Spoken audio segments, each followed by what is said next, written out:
സമീപകാലത്ത് സിപിഎമ്മിനെതിരെയും പാർട്ടി നേതാക്കൾക്കെതിരെയും ഉയർന്ന ചില ആരോപണങ്ങളും അതിലെ വാസ്തവവും നമുക്ക് ആദ്യം നോക്കാം.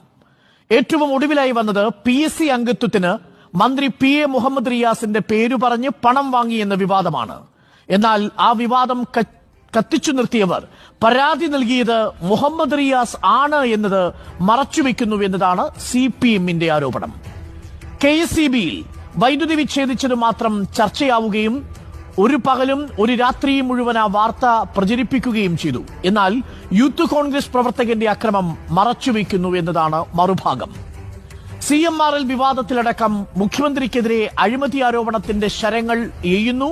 എന്നാൽ 8 വർഷത്തിനിടയിൽ പല കേന്ദ്ര ഏജൻസികൾ മാറി മാറി അന്വേഷിച്ചിട്ടും കേരളത്തിൽ പലതവണ കറങ്ങി അന്വേഷിച്ചിട്ടും ഒരു ഏജൻസിക്കും പിണറായി വിജയനെ പ്രതി ചേർക്കാൻ സാധിച്ചിട്ടില്ല. ഇനി സ്വപ്ന സുരേഷിനെ മുൻനിർത്തി ആരോപണങ്ങൾ ഒരുപാടുണ്ടായി. സ്വർണം കടത്തി, ഡോളർ കടത്തി, അത് ചെമ്പുപാത്രത്തിൽ കടത്തി, ചെമ്പ് ബിരിയാണിയിൽ കടത്തി, ബിരിയാണി ചെമ്പിൽ കടത്തി, ഖുറാൻ എന്നിങ്ങനെ പല പല ആരോപണങ്ങളുടെ പെരുമഴ പെയ്യിച്ചു.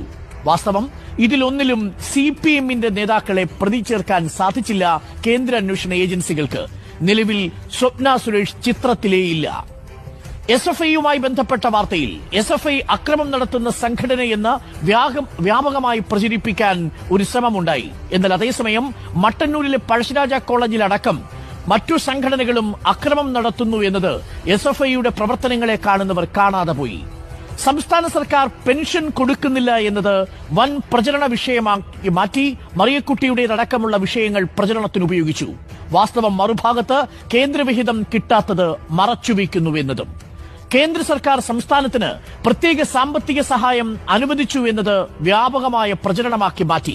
എന്നാൽ ലഭിച്ചത് നികുതി വിഹിതമായി ലഭിക്കേണ്ടവ എന്ന് പറയുന്നില്ല.